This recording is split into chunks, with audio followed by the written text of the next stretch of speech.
How does the creeper know how to drive a truck?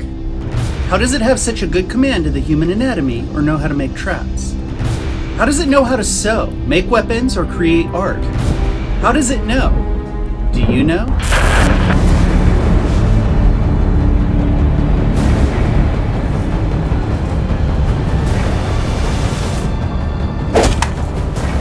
How does a creeper know how to do all the things that it does? When it was human, was it unusually intelligent? How does it adapt so quickly to the time period it's in and the technology it has available to it? It seems to be skilled at just about everything. But how is this possible? How does the creeper learn? This is what we're going to learn today. But before we dive into how, let's dive into what the creeper is capable of. It's a cow catcher. They put it on front of trains back in the old days. Who'd put it on a truck?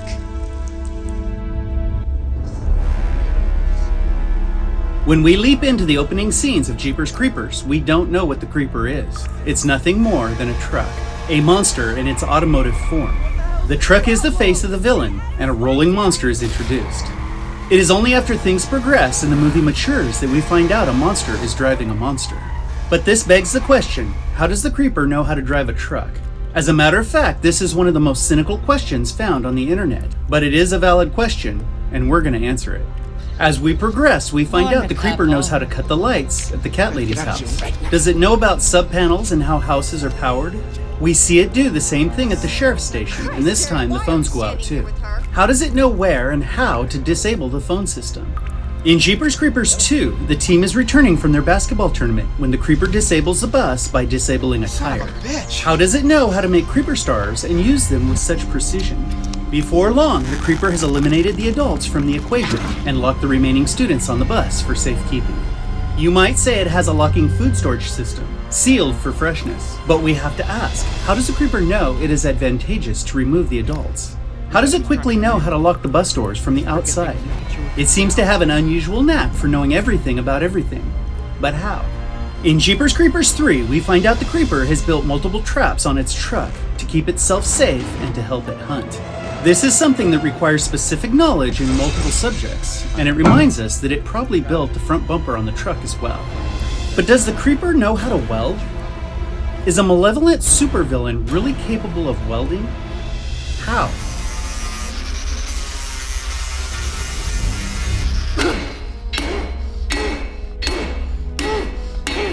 We have long wondered if maybe the creeper can absorb knowledge from the victims it takes. This seemed like the most likely way to account for all of its capabilities. But there hasn't been any real proof of this, and it's been just a theory. Until recently. But let's back up just a little and explore this theory. We pounded it to dust. We watched it blow the fuck away. I think it's eaten too many hearts for its own to ever stop. Now, there are a million theories circulating out there. We could almost use the word theory interchangeably with the word opinion. Everybody has one. To really make a theory relevant, we have to examine it thoroughly and see if it's a viable solution to a problem under many different circumstances. And we need to find out if we have any evidence to back up this theory. So we ask you, if the creeper needs to work with metal, can it consume someone who works with metal for their knowledge? Or likewise, to gain insight about the anatomy of the human body, can it eat a doctor? Whereas this may seem a little far-fetched, the alternative is just as hard to believe. The thought of the creeper sitting around reading books, or just magically knowing how to do everything, isn't exactly believable. We can also be pretty sure that it isn't taking any short-term courses or watching how-to videos on YouTube. We must assume it has a way of gaining the knowledge that it has. So at the very least, this is a working theory that provides us with a way the creeper could gain knowledge about many subjects very quickly and easily. But as with any good working theory, we've got to put it to the test. Check this out. It eats lungs so we can breathe, and eyes so we can see. We know that the creeper eats to regenerate. It eats lungs so it can breathe and eyes so it can see. We know that it eats to gain physical attributes, but is knowledge a physical attribute? Is it a physical part of the brain?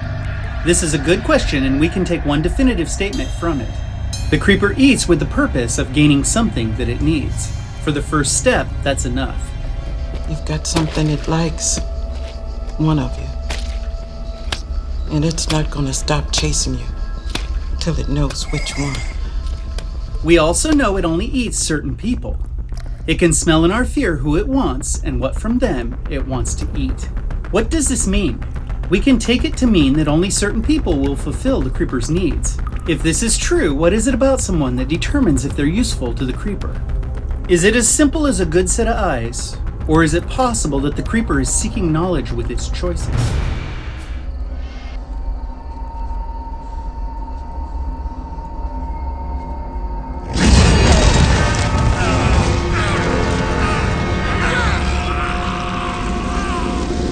Certain people may possess knowledge that would be beneficial to the creeper. But have we ever found a single example of this in any of the movies? Maybe, and maybe not. We assume the creeper took the adults off the bus in Jeepers Creepers 2 so that the kids would be left without authority figures, causing maximum fear. But after taking the bus driver, the creeper instantly knows how to lock the bus doors from the outside. Is this coincidence? And in Jeepers Creepers, the creeper attacks the state troopers when they're escorting Trish and Gary, and we've always wondered why. There are 1,000 possible reasons for this, but is it possible that the creeper wanted to know what Derry told the state troopers? Or what the state troopers knew about the creeper? Maybe it wanted to know if anything was taken from its lair. In Jeepers Creepers 3, the creeper attacks and takes Frank, the impound driver. He would have been briefed with specific information about the truck and how to handle it. Deputy Dana seemed to know more about the creeper's truck, but the creeper wouldn't have known this. Was the creeper trying to find out how much everybody knew about his truck? There is no concrete evidence of the creeper hunting for knowledge, but there is even better evidence. Do you know what it is? There is information delivered by Kenny Brandon that helps bring our questions about this topic into focus.